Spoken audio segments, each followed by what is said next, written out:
Hello, everybody. Welcome to Bitcoin Not Crypto. My name's Forrest Stevens, and congratulations to all the MSTR holders out there. Yes, MSTR got into the QQQ, the NASDAQ 100, which means a bunch of things. I've made a video of what my predictions were leading up to the inclusion, and now that they're in, some more information I've acquired that I want to share with you, and I want to just reiterate a couple of different points and really just kind of get into what could happen now that MicroStrategy is in the QQQ, which there was never really that much of a doubt in my mind that they were getting in anyway. Before I do that though, if cold storage Bitcoin, self-custodial Bitcoin is something that you need to get still, if it's something that you're interested in, I would recommend checking out the Bitcoin Well, which is in my description.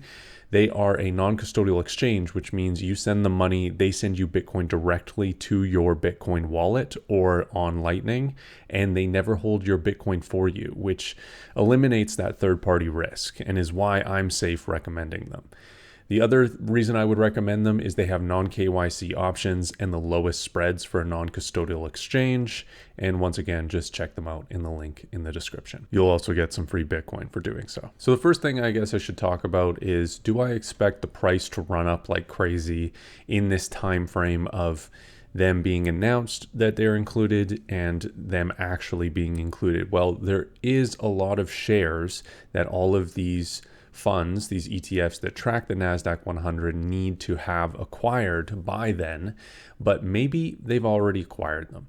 It's really hard for us to know because none of that is really that trackable if there has been some front running or not. And I imagine a lot of these funds have front run the inclusion. I imagine there's been a lot of traders that have front run this and will potentially sell their shares to the funds that haven't fully allocated. So I think the price will probably just range as it has. And I think that this will continue until a fair amount of time after the QQQ has fully been included, or MicroStrategy has been fully included in the QQQ funds.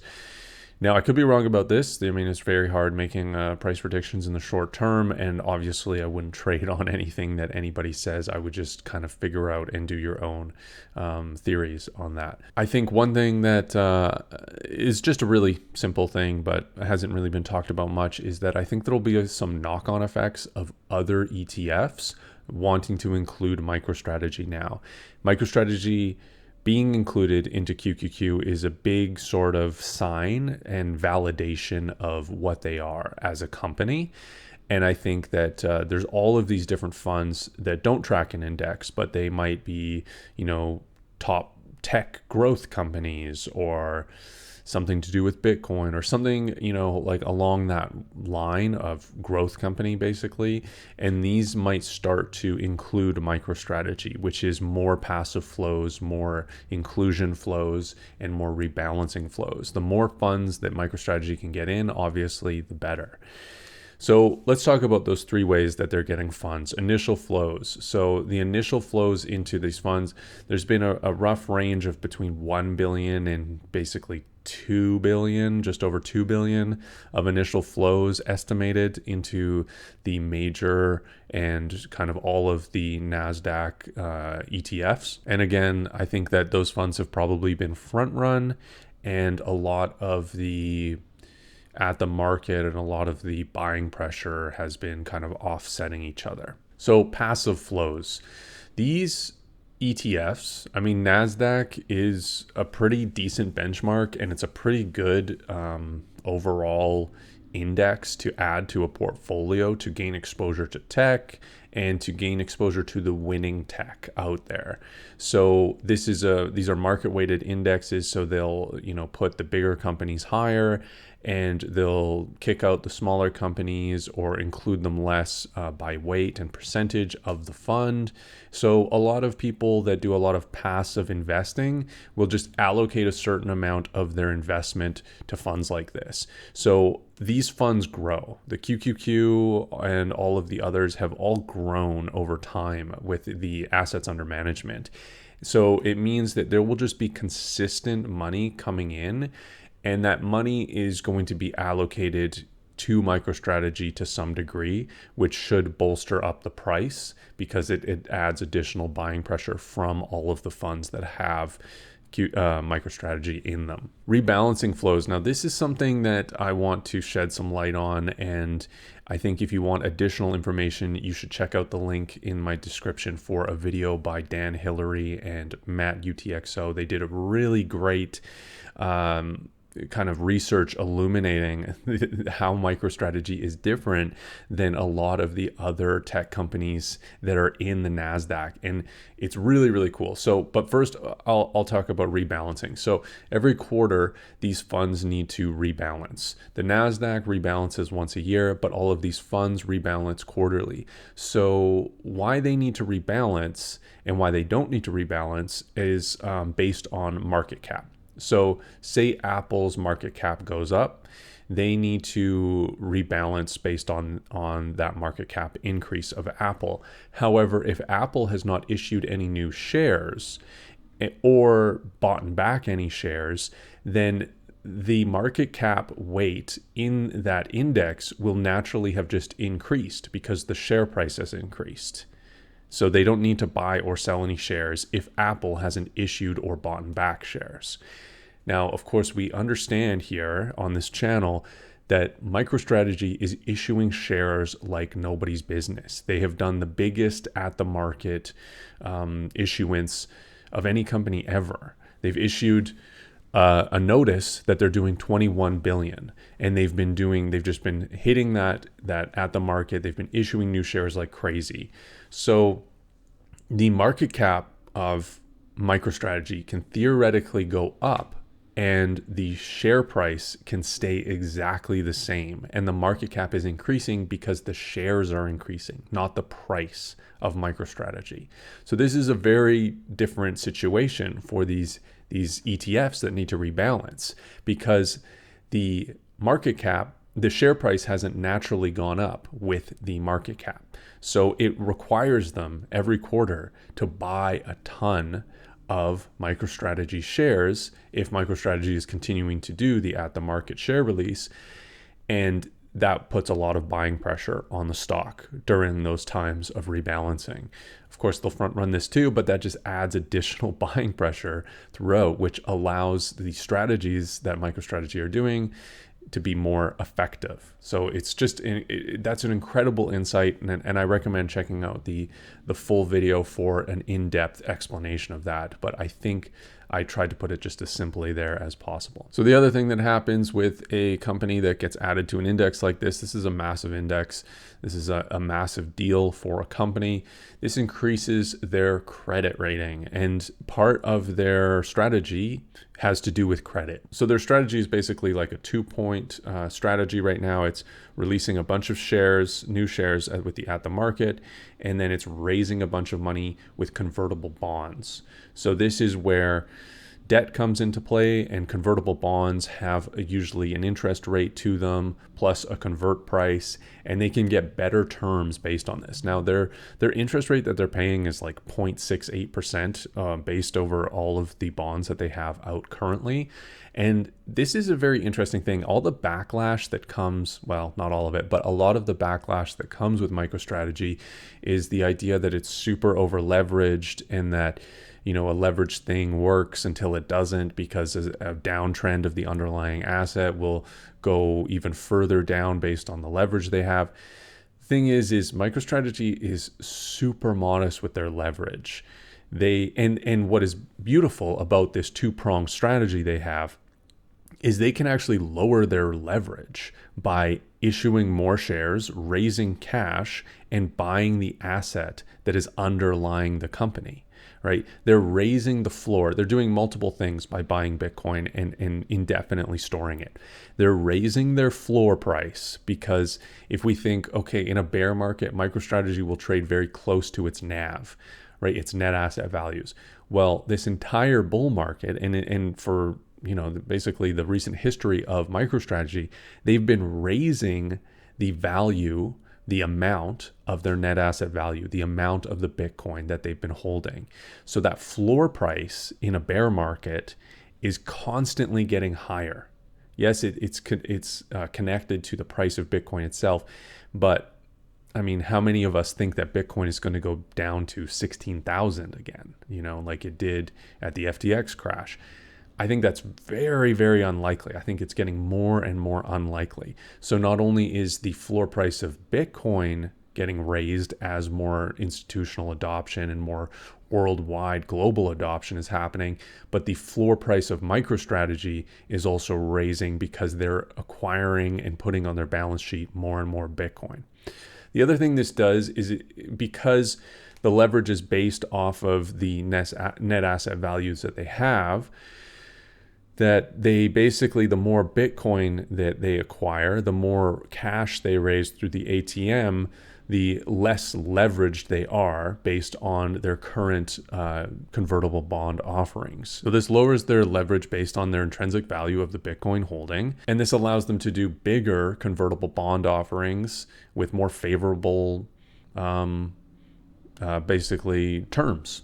So I think that the QQQ introduction, MicroStrategy getting into the QQQ is a much bigger deal than I think a lot of people in this space have alluded to. I think a lot of them maybe had some doubt that this was going to happen. And I think that this leads to many things. I think in the short term, again, I think the share price in the short term is not the priority of the MicroStrategy team.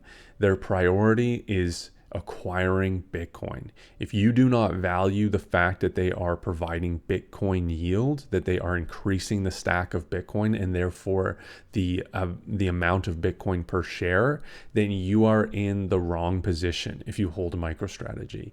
This is a long-term play because of the eventuality of Bitcoin's price, because of your entry position now, and the increase of the underlying Bitcoin per share in the future valuation of Bitcoin, and the future potential of what Bitcoin means. So this is a long-term play. Maybe a lot of people think, well, this is a short-term thing because you use this like a trading instrument and it's leveraged and it acts as two vol of Bitcoin. And yes, except that it isn't right now because of the strategy that MicroStrategy is doing. They are suppressing the price without the market, which is exactly what we want them to do. If we really believe in Bitcoin, if we really believe that them having more Bitcoin on the balance sheet makes them a more valuable company, then that's exactly what you want them to do. And I know that sounds weird because as a shareholder, you obviously want your share price to go up, but you actually want the assets under management to go up, the assets on their balance sheet to go up. I think this is a bigger deal as well because it will allow them to get into the S&P 500 more easily. Obviously, they still have to hit these earning reports that show positive earnings, and I think the FASB rules, I'm still learning about that. I still want to be concrete before I come out with a video talking about that. I don't want to get things wrong, but I think a lot of it basically, I think it's going to take time for them to actually qualify for the S&P 500 because there's a certain amount of quarters they need to have positive earnings. And I don't, as far as what my research goes so far, it's not going to be retroactive on their past earnings based on the price of Bitcoin they bought and the price that it was at the end of these quarters. So I think it's going to take a little while. But I think that because of QQQ inclusion, it's going to make their strategies even that much more effective, which will increase their earnings per share over time and will allow them to be included into the S&P 500 eventually. Now, the other thing about this is that it's a really big deal for any public company to be included into an index like this. Like, there are thousands of NASDAQ listed companies that their entire goal is to get into the top 100 of NASDAQ companies, right? They're all fighting for that position. And they can look at something like MicroStrategy and say, well, they had this kind of semi-successful business intelligence company. We have a semi-successful tech company of some kind. Why are they so different than us? Well, the differentiator is the Bitcoin strategy. And yes, they're early to it, but you can see the success of Semler Scientific. You can see the success of Metaplanet in Japan. And these kind of things, like them getting into the NASDAQ 100, is another event of success. And any company, of course, they have to, like, it's going to be harder for some companies based on basically shareholder votes and ownership of the company.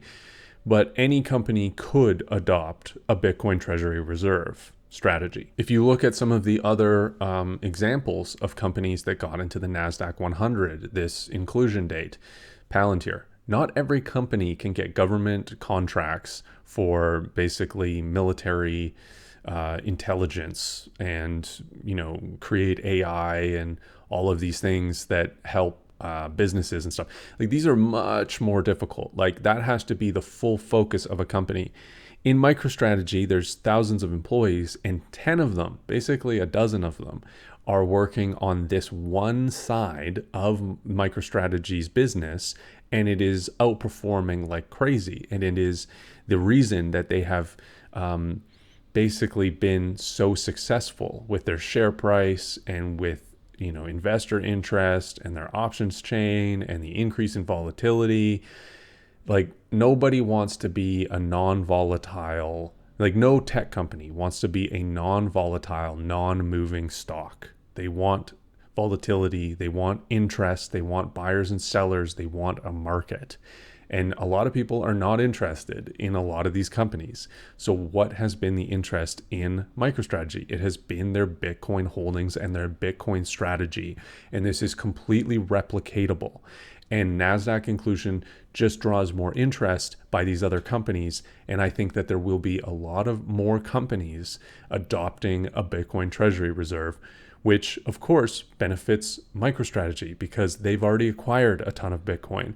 And if other companies start adopting and acquiring Bitcoin, that takes it off the market, and that increases the value of Bitcoin, which increases the value of MicroStrategy's holdings, which allows them to do convertible bonds more because their net asset value has gone up, and it allows them to leverage very intelligently against that. And these convertible bonds become more effective, and the convertible bonds are much more effective than the ATM as far as share dilution per Bitcoin share. So it's just like this momentum that's growing. And I think QQQ inclusion was a big step in this. That was a little boost down in the momentum train. This is getting things moving even quicker. And I think it was a bigger deal than a lot of people have let on. I think that this is a huge moment for all of us that have a MicroStrategy position. I don't think that immediately MicroStrategy is going to rocket up, although anything's possible. I'm still not selling covered calls on my position, although there are some very far out of the money, very close to expiration calls that look very, very doable, except, again, I just believe long term that MicroStrategy has a lot of share appreciation going for it.